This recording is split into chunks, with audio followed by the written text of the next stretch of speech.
Hi friends, அஸ்ஸலாமு அலைக்கும். Welcome to my channel.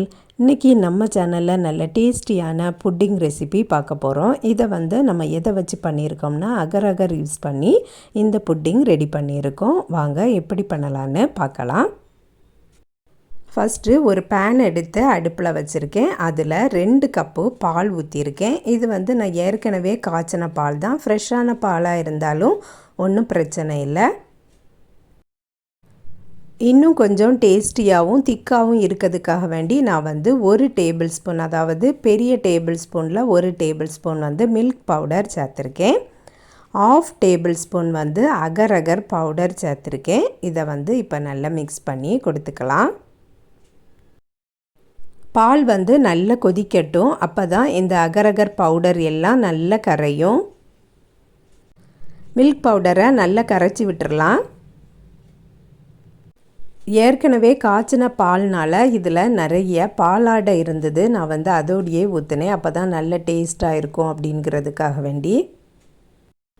நம்ம சேனலில் ஏற்கனவே நிறைய புட்டிங் ரெசிபி போட்டிருக்கோம். புட்டிங்குன்னு தனியாட்டு ப்ளேலிஸ்ட்டே இருக்குது, செக் பண்ணி பார்த்துக்கிடுங்க. இப்போ பார்த்திங்கன்னா பால் நல்லா கொதிக்க ஆரம்பித்தாச்சு. டோட்டலாக ஒரு 10 நிமிஷம் போட்டாலே போதும். அகர் பவுடர் எல்லாமே கரைஞ்சிரும். 1/2 கப்பு சீனி சேர்த்துருக்கேன். 2 கப்பு பாலுக்கு நான் 1/2 கப்பு சீனி போட்டிருக்கேன். இதில் வெண்ணிலா எசன்ஸோ ஏலக்காய் பவுட்ரோ எது வேணாலும் போட்டுடலாம். நான் அதெல்லாம் போடலை.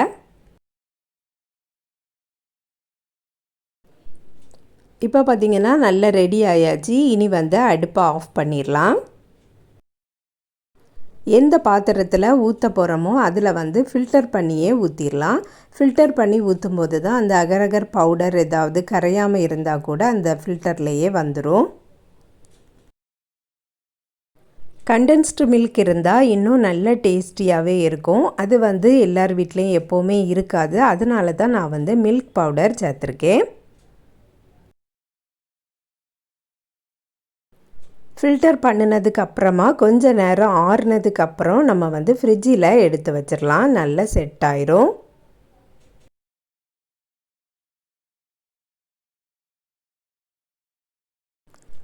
நல்லா ஆறியாச்சு. இனி ஃப்ரிட்ஜில் வச்சிடலாம். மறுபடியும் நான் அதுக்கு மேலே ஒரு லேயர் பண்ண போகிறேன். அதனால் ஒரு பேன் அடுப்பில் வச்சு அதில் 1 கப்பு தண்ணீர் ஊற்றிருக்கேன். அதே மாதிரி நம்ம ஏற்கனவே எடுத்தது மாதிரி கொஞ்சம் குறைவாட்டு அகர் பவுடர் சேர்த்துருக்கேன். அதுக்கப்புறம் சீனியும் தேவைக்கு போட்டுட்டு இதை நல்லா கொதிக்க வைக்கலாம். கடைகளில் உள்ள அகரை தான் நான் வாங்கி பவுடர் பண்ணி வச்சுருக்கேன். இப்படி பவுடர் பண்ணி வைக்கும்போது சீக்கிரமாகவே கரைஞ்சிரும். ப்ளெயினாகவே இருந்தால் நல்லா இருக்காது, கொஞ்சம் கலர் சேர்க்கலாம் அப்படிங்கிறதுக்காக வேண்டி நான் ஸ்ட்ராபெர்ரி மிக்ஸை சேர்த்துருக்கேன்.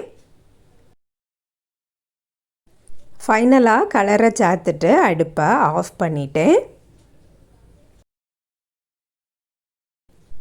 ஏற்கனவே ரெடி பண்ணி வச்சுருந்ததை ஃப்ரிட்ஜில் வச்சுருக்கேன். அது நல்லா செட் ஆயாச்சு. இதுக்கு மேலே நம்ம மறுபடியும் அந்த லேயரை ஊற்றிடலாம்.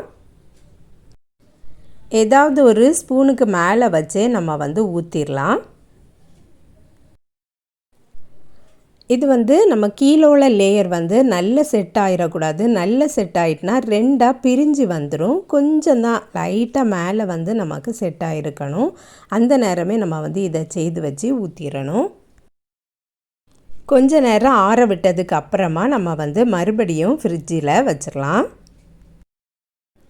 இப்போ பார்த்திங்கன்னா ஃப்ரிட்ஜில் வச்சு எடுத்தாச்சு. நல்ல செட் ஆயாச்சு. இனி நம்ம டிமோல்டு பண்ணிடலாம். பார்த்திங்கனாலே தெரியும், பேனை விட்டு அப்படியே இலகி வருது. நான் சொன்ன அளவுகளில் போட்டால் தான் இந்த மாதிரி பர்ஃபெக்டாக வரும். இல்லைனா இப்படி நம்ம டிமோல்டு பண்ணும்போது செட் ஆகலைன்னா குழு குழுன்னு வந்துடும். நீங்கள் எந்த பவுலில் ஊற்றுறீங்களோ அதே பவுலுக்கு டிசைனில் வந்துடும். மேலே உள்ளது தான் கலராக இருக்குது. அதனால் நான் மறுபடியும் திருப்பி போட்டிருக்கேன். கையில் எடுத்ததுமே சூப்பராக வந்துட்டு. இனி கட் பண்ணிடலாம். கட் பண்ணினதுமே 2 அப்படியே வெடிச்சிட்டு பார்க்கவே சூப்பராட்டு இருக்குது. ஒயிட்டும் ரெட்டும் சேர்ந்து நல்ல ஒரு கலர் காம்பினேஷனில் இருக்குது. கட் பண்ணினதை பார்த்தாலே தெரிஞ்சிருக்கும் எவ்வளவு பர்ஃபெக்டாக வந்திருக்குன்னு. நீங்களும் இதே மாதிரியே ட்ரை பண்ணி பாருங்கள் ஃப்ரெண்ட்ஸ். இந்த வீடியோ பிடிச்சிருந்தா லைக் பண்ணுங்கள், ஷேர் பண்ணுங்கள். நம்ம சேனலை இது வரைக்கும் சப்ஸ்கிரைப் பண்ணலைன்னா சப்ஸ்கிரைப் பண்ணிடுங்க. நெக்ஸ்ட் வீடியோவில் வேறு ஒரு ரெசிப்பியில் சந்திக்கிறேன். அஸ்ஸலாமு அலைக்கும்.